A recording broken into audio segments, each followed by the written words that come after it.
Hello everyone! Welcome back to the summary series that time I got reincarnated as a slime on AniMonolith. Continuing the events in the previous part, Rimuru is now surrounded by a group of otherworlders. A calculated move by Granbell Rosso. This was his ploy to target Rimuru's compassion and force him into a moral dilemma. Upon observing his opponents, Rimuru realized that these individuals might not be from Earth but possibly from another planet or dimension. This thought helped him regain his composure. The otherworlders possessed immense power, some even skill unique and troublesome abilities. However, thanks to absolute defense and infinite regeneration, Rimuru understood that he only needed time to neutralize them. Meanwhile, Rimuru activated Raphael to analyze the battlefield. The chaotic scene of the battle that appears has two focal points. First was the sword fight between Granbell and Hinata. In contrast to Hinata's seriousness, Granbell was quite leisurely in the stance of a swordsman. His left hand was behind his back, and his right hand was holding a thin sword. Hinata was expressing surprise at Granbell's swordsmanship because he had always been known for his close-range, unarmed combat style. In response, Granbell confided that he had mastered all types of weapons and simply had no need to use them in the past. From the beginning of the battle, Hinata had used all her strength with the legend-grade Moonlit Rapier. Rimuru thought that Granbell's sword wouldn't last long against her powerful blade. However, to his surprise, Granbell's sword remained completely intact. Analyzing weapon rank, analysis failed due to interference. Estimated rank, above legendary, Raphael reported. Hearing this, Rimuru realized he had underestimated Granbell. If even Raphael couldn't analyze him, then Granbell was far more dangerous than he had assumed. With that, Rimuru suddenly thought that Hinata would lose. No, that's impossible! Meanwhile, another intense fight was unfolding between Xion, Diablo, and a mysterious warrior clad in black armor. What was even more surprising was that he didn't show any fear. The reason was that man had the magicule reserves that were greater than both Diablo and Xion combined. This guy, he's on the level of a demon lord, Rimuru muttered in disbelief. Granbell, still effortlessly dueling Hinata, casually provided an answer. Of course, to fight against demon lords and other monstrous threats, it's only natural that we have powerful trump cards. Rajun was no ordinary warrior. According to Granbell, he was a long-lived race, a close companion who had fought alongside him at his peak. Granbell also stated that Rajun was stronger than the Holy Knight captains, which meant that Rimuru's subordinates could struggle against him. Sure enough, Xion and Diablo were having a difficult time. What caught Rimuru's attention the most, however, was Diablo's unusual behavior. He isn't focused on the battle. Something's distracting him. Suddenly, Raphael issued an urgent report. Warning, unusual spatial distortion detected. Possible use of spatial movement. The moment Raphael gave such a report, Rimuru knew that the situation had escalated. Diablo too had noticed it. This was why he wasn't focused on Rajun. Understanding the urgency, Rimuru immediately issued new orders. Ranga was secretly deployed to assist Xion, while Diablo was instructed to investigate the mysterious spatial disturbance. Diablo, you're distracted. What's going on? Rimuru asked through telepathy. My apologies, Rimuru-sama. It is my failure to be caught in a difficult battle. However, this opponent is much stronger than anticipated. He is an insect-type demon, fully evolved. They are a natural enemy to us demons, Diablo responded. Insect-type demons were rare, originating from a different dimension. They possessed spirit-like attributes, making them highly resistant to both physical and magical attacks. Since demons relied heavily on magic, this meant that Rajun had a natural advantage over Diablo. Even so, Rimuru believed that Diablo could still win. Diablo never backs down from a fight. If he's this distracted, it means something even worse is coming, Rimuru thought. To allow Diablo to focus on the new threat, Rimuru instructed him to leave Rajun to Xion and Ranga. Before leaving, Diablo turned to Xion and said, Xion, be careful. Rajun is stronger than you. For a brief moment in the midst of battle, Diablo and Xion exchanged words. Don't underestimate me. I'll defeat him, Xion declared. Diablo smiled, showing absolute trust in her abilities. Even if Rimuru-sama hadn't ordered it, I would have left Rajun to you. And with that, Diablo disappeared, leaving Xion and Ranga to battle Rajun. Xion and Diablo, despite their strong egos, ultimately set aside their pride to work together for Rimuru's sake. Diablo preparing to leave, but not before giving orders to his subordinates at the Grand Cathedral. Venom, even if you die, you must— well, actually, if you die, it's fine, but make sure to protect the children, he commanded. Venom stood frozen for a moment before begrudgingly accepting the order, secretly wishing Diablo would show a little more concern for his well-being. Of course, he would never say such a thing out loud. He understood that if Diablo heard, his demon army might die before the enemy died.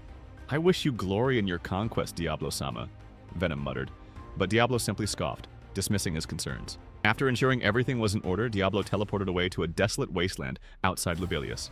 Awaiting him was a blue-haired woman dressed in a maid uniform, standing amidst the fallen bodies of holy knights who had been effortlessly defeated. As Diablo arrived, she greeted him with a smirk. Long time no see, Noir. I was starting to get impatient waiting for you, she said. This was none other than Rain, the Blue Primordial, one of the two primordial demons under Guy's command. Diablo remained composed but radiated an intense killing intent. I could sense an overwhelming bloodlust coming from this place. You may call me Diablo, he responded coldly. Though this may have been their first meeting in the human world, they were far from strangers. Rain sneered, mocking the name Diablo had received from an unknown, upstart demon lord.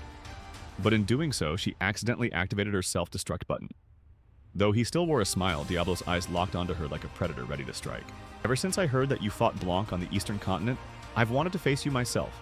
Let's settle who is stronger, Rain declared. The moment her words ended, she launched her attack, moving faster than the speed of sound, her hands as sharp as blades. Yet Diablo effortlessly parried her strike. As she fought, Rain couldn't help but recall their past. In the demon realm, demons constantly fought one another to grow stronger. They craved physical bodies, seeing them as the key to greater power. But Noir, now Diablo, was different. He never sought strength, nor did he chase after a physical form like the others. He scorned their ambitions, considering them foolish. Long ago, Rouge and Noir had battled for the title of the strongest.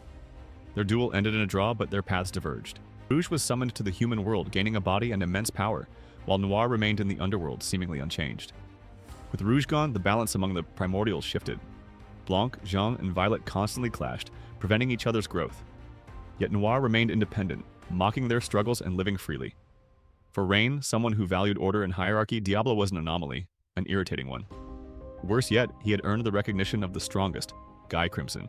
Whether it was envy or resentment, Rain had long sought this battle. Now, at last, she had her chance. However, as the fight progressed, she became increasingly frustrated. No matter how aggressively she attacked, Diablo dodged or neutralized every move with ease. "You only know how to run," she sneered, attempting to provoke him. However, Diablo still did not care. "You are not worthy of my full power," he said, unfazed. Growing more irritated, Rain accused him of making excuses. "You must not be able to use your full strength in this new body," she taunted, unleashing powerful magic missiles from her fingertips. Without the need for incantations, the energy transformed into destructive warheads capable of annihilating everything in their path. But Diablo had already anticipated this move. With a calm flick of his wrist, he erased them using layers of magic barriers. The battle intensified, both demons launching relentless attacks, each trying to break through the other's defenses. This was the nature of high-level demon combat, a contest of endurance, patience, and strategic deception. However, as the fight continued, Rain realized too late that she had fallen into Diablo's trap. At some point, he had subtly encircled her with magic formations, leaving her trapped. If she moved even slightly, the spell would activate. Shocked, she exclaimed, "Did you set this up while fighting me?" Diablo simply smirked. "Indeed. Fighting you is like doing paperwork. The result is so predictable that it's not even entertaining." Horrified, Rain recognized the spell Diablo had cast. Multi-stage disintegration. This was a spell specifically designed to obliterate demons, a technique so dangerous that even Diablo himself should not have used it carelessly. "You fool, this spell is lethal to demons. You'll be caught in it too," she protested. But Diablo merely stared at her coldly. "How pitiful. You don't even understand the true nature of power," he said, his voice laced with disappointment. "If one's faith in their master is strong enough, even divine magic can be controlled. This is common sense." Rain was stunned. "Common sense? That's insane," she cried. But Diablo had already decided her fate. "It's time for you to atone," he declared. "For your foolishness in insulting my beautiful master, Rimuru-sama, I shall grant you the most painful death imaginable." At that moment, 7 beams of holy light erupted from the magic circles, each carrying devastating power, all converging upon Rain at once. The plot turned to Luminous. This demon lord was furious. The destruction brought upon Lubelius had been unexpected, and the fact that it coincided with Rimuru's visit made it all the more infuriating. She wanted nothing more than to rush into battle and eliminate the intruders, but she knew better. This chaos was a distraction. If Granbell was responsible, then there was only one thing he could be after: the Holy Ark. The artifact was her most guarded secret, and only a select few knew of its existence. Granbell was one of them, so there was a high chance he was trying to free the one sealed within.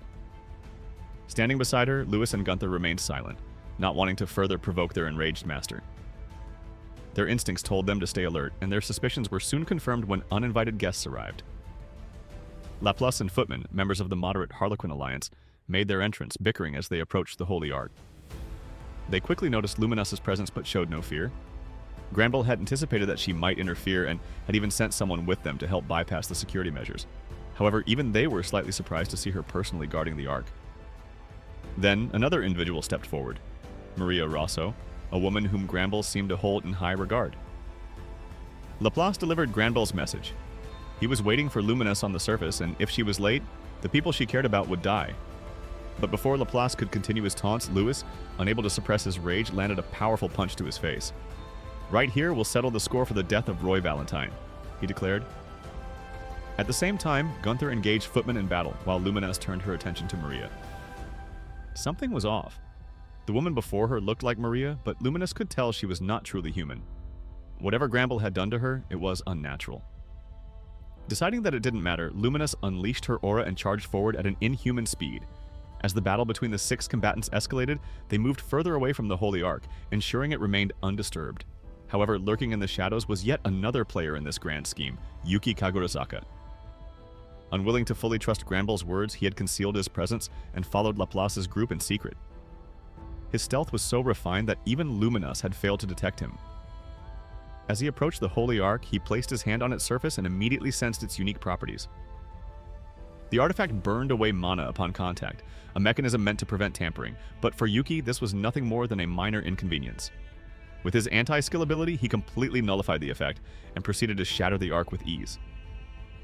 Inside lay a young girl, completely naked, her body enveloped in an advanced sealing spell. Her features were strikingly familiar, though Yuki couldn't immediately place where he had seen her before. "I'll undo the seal once I get back to base," he muttered to himself.